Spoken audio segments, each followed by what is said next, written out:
continues at x is equal to 0। इसके बाद आप उसको कहते हैं कि वन की कॉन्टिन्यूटी के बारे में, वन की कॉन्टिन्यूटी के बारे में आपको वही स्टेप करना है कि वन की लेफ्ट हैंड लिमिट लो, राइट लो। सेम क्वेश्चन, अब आपने क्या करना है, left hand limit at x is equal to 1। देखो वन की लेफ्ट लो और राइट लो, दोनों के लिए फंक्शन हमारा यही रहेगा। क्यों? क्योंकि x ग्रेटर देन 0 पर हमारा फंक्शन क्या है, तो वन की लेफ्ट और वन वैल्यू तो हमारी क्या है, 0 से बड़ी है, तो वन के लेफ्ट के लिए भी राइट के लिए भी आपको यही फंक्शन लेना होगा और आप सेम प्रोसीजर है। तो ये आपने फंक्शन क्या लेना है, limit x approaches 1 minus 4x plus 1। आगे आप खुद कर सकते हो, आपको पता है आपको टैक्स करोगे x is equal to 1 minus h कर लेना। इसको लेफ्ट लिमिट निकालो, राइट निकालो, अगर वो इक्वल आ जाती है तो फंक्शन की उस पॉइंट पे वैल्यू भी आपको यही फंक्शन लेना होगा, क्योंकि तीनों केस में यही फंक्शन लेना होगा। तो ट्राई करना इस पार्ट को, कैसे इस पर आ रहा है, कंटिन्यूटी आ रही है कि नहीं। नेक्स्ट क्वेश्चन है 19 question, show that the function is discontinues at all point. At all point का मतलब इंटीजर्स लेने हैं, जो हमने मतलब ऑल इंटीजर पर हमारा फंक्शन डिसकंटिन्यूस है। ये क्वेश्चन बिल्कुल अलग से है, मोस्ट इंपोर्टेंट क्वेश्चन है, बिल्कुल अलग से है, क्योंकि अब तक ग्रेटेस्ट इंटीजर का फंक्शन नहीं आया। ये आपको जो x माइनस ब्रैकेट में जो वैल्यू दी हुई है, ये क्या है, ग्रेटेस्ट इंटीजर फंक्शन है। इसकी वैल्यू निकालने का तरीका अलग होता है, ये क्वेश्चन में मैं आपको बताऊंगी साथ साथ। तो पहले हम क्या करते हैं, यहाँ हमें कोई पॉइंट नहीं दिया गया। देखो ऊपर जितने भी क्वेश्चन थे साथ में रेंज दी गई है, अलग से पॉइंट दिया गया, लेकिन यहाँ ऐसा कुछ नहीं दिया गया।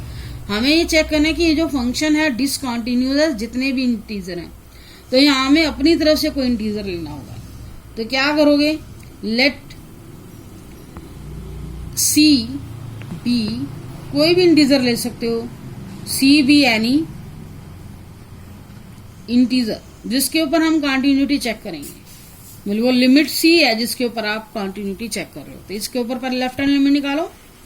Left hand limit at x is equal to c, limit x approaches c minus, function आपका क्या है, modulus, sorry greatest integer function है, इसको क्या लिखोगे, तो c माइनस एच। इसमें क्या करना होता है, लेफ्ट हैंड लिमिट का प्रोसीजर वही रहेगा, put x is equal to c minus h. तो आपने वही if x approaches c then h approaches 0, limit h approaches 0, c की जगह क्या रखोगे, c माइनस x की जगह, सॉरी, एंड जो लार्जेस्ट ये ब्रैकेट है यहाँ पर भी आपको वही सेम करना है, लेकिन इसकी वैल्यू निकालने के लिए थोड़ा सा यहाँ पर ध्यान दें, इसकी वैल्यू आपने कैसे निकालनी है, ग्रेटेस्ट इंटीजर की वैल्यू आपने कैसे निकालनी है। यहाँ मैं आपको नंबर लाइन पर समझाने की कोशिश कर रही हूँ। ये हमारे पास c है, c means any constant value. देखो जब लेफ्ट हैंड लिमिट निकालते हो तो उसमें आप थोड़ा सा इंक्रीमेंट, मतलब उसकी क्लोजर वैल्यू लेते हैं। मतलब क्लोजर वैल्यू क्या होती है, जैसे 1 है, 1 से लेफ्ट में क्या होगी 0.9 और राइट में क्या आएगी 1.1। तो ऐसे स्मॉल इंक्रीमेंट लेस करते हो, बिल्कुल नियरेस्ट वैल्यू। तो यहाँ पर हम सपोज कर लेते हैं इसके पास में कोई पॉइंट h है, ये c माइनस एच हो जाएगा और ये क्या हो जाएगा c प्लस एच, राइट में c प्लस एच होगा, राइट में इंक्रीज होगा। ठीक है, ये क्या है, डेसिमल की वैल्यू भी हो सकती है।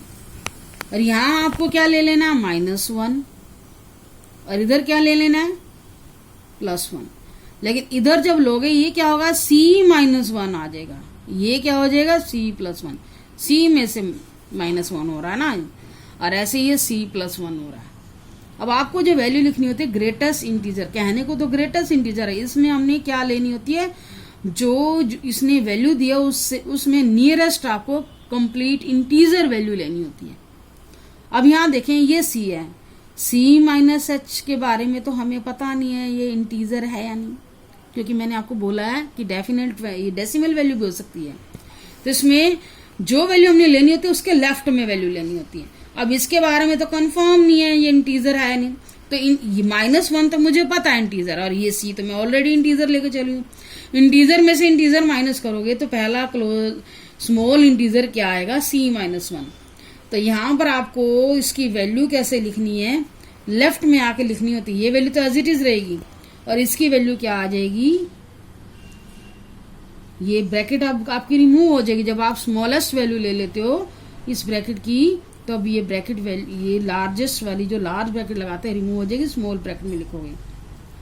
इसको सिंप्लीफाई करो, c माइनस एच, लिमिट भी लिखनी है, जब तक हम लिमिट अप्लाई नहीं करते उसको साथ साथ लिखते रहना, माइनस c प्लस 1, c से c कैंसल, h की जगह क्या रखोगे 0, लेफ्ट हैंड लिमिट क्या आई 1। एक बार मैं फिर से ग्रेटेस्ट इंटीजर का कॉन्सेप्ट क्लियर करा रही हूँ। आपने क्या करना है, लेफ्ट में जो भी आप ले रहे हो c माइनस एच है उसके लेफ्ट में जाना होता है ग्रेटेस्ट इंटीजर के लिए।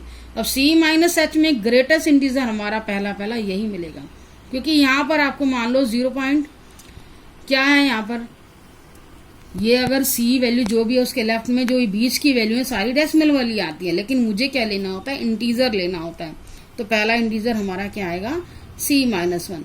ऐसे ही राइट साइड में क्या आएगा c प्लस 1 आएगा। अब आप राइट हैंड लिमिट निकालो, right hand limit at x is equal to c, limit x approaches c plus, तो c प्लस में क्या करोगे, c प्लस है, फंक्शन पहले सिलेक्ट करो, put x is equal to c plus h, if x approaches c then h approaches 0, limit h approaches 0, c plus h minus, इसको आपने bracket में ही रखना है, c प्लस h। अब क्या करोगे, इसमें भी आपको ध्यान रखना है c प्लस h, ये हमारा c प्लस h है। अब इसके लेफ्ट में जाना है, ना कि ये। अब लेफ्ट में तो आपका क्लोजर क्या है c, इंटीजर लेना है, c क्या है इंटीजर है, तो c प्लस h के लेफ्ट में लेनी होती है जब भी, मतलब उससे छोटी वैल्यू लेनी होती है। तो छोटी वैल्यू हमारे पास क्या आएगी, limit h approaches 0, c plus h minus c रह जाएगा, और h की जगह 0 रखोगे 0 आ गया। Left hand limit not equal to right hand limit, function is not continuous at any integer.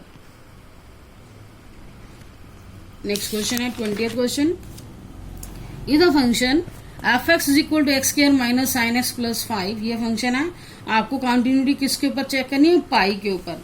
Same step रहेंगे, left hand limit at x is equal to pi, limit x approaches pi minus function हमारे पास x square minus sine x plus 5, put x is equal to pi minus h. If x की approaches pi करोगे, pi minus pi, if x approaches pi then h approaches 0, limit h approaches 0 क्या आएगा, यहां पर भी आप क्या रखोगे, pi minus h square minus sine pi minus h plus 5। इसको सोल्व करोगे, अब देखो pi minus h, limit h approaches 0, pi minus h whole square, sine pi minus theta, sine theta आपका क्या है साइन h, तो लिखोगे प्लस 5। अब h की जगह 0 रखो, क्या आएगा पाई स्क्वायर, और साइन h की जगह 0 रखोगे साइन 0 हो जाएगा। तो सोल्व करके हमारे पास क्या आएगा पाई स्क्वायर 5। तो ऐसे ही आपने राइट हैंड लिमिट निकालनी है, at x is equal to pi, limit x approaches pi plus क्या आएगा x square minus sine x plus 5, put x is equal to pi plus h, if x approaches pi h approaches 0, limit h approaches 0, pi plus h square minus sine क्या आएगा पाई plus h plus 5। तो यहां पर आपने पहले solve करना है, limit h approaches 0, pi plus h whole square minus sine pi plus theta भी क्या रहेगा, क्या आ जाएगा pi plus theta. Third quadrant में चला गया, थर्ड में हमारे पास क्या होता है, ये नेगेटिव होता है पॉजिटिव होगी, साइन h आ गया। तो h की जगह 0 रखोगे, साइन 0 होता है, फिर से हमारे पास वैल्यू क्या आई pi square plus 5 pi square plus 5 और value of the function at the same point, f value of the function क्या आएगी, फंक्शन हमारे पास क्या, f x is equal to x square minus sine x plus 5, f pi पे value क्या आएगी, pi square minus sine pi plus 5, pi की value क्या होती है 0, हमारे पास क्या है पाई स्क्वायर 5, तो left hand limit, right hand limit and value of the function at the same point all are same, function is continuous at x is equal to pi। Question हमारे 1 to 11 से 20 तक आज कंप्लीट हो गए हैं। इन question को आप अच्छे से प्रैक्टिस कर लेना। Thank you guys for watching video.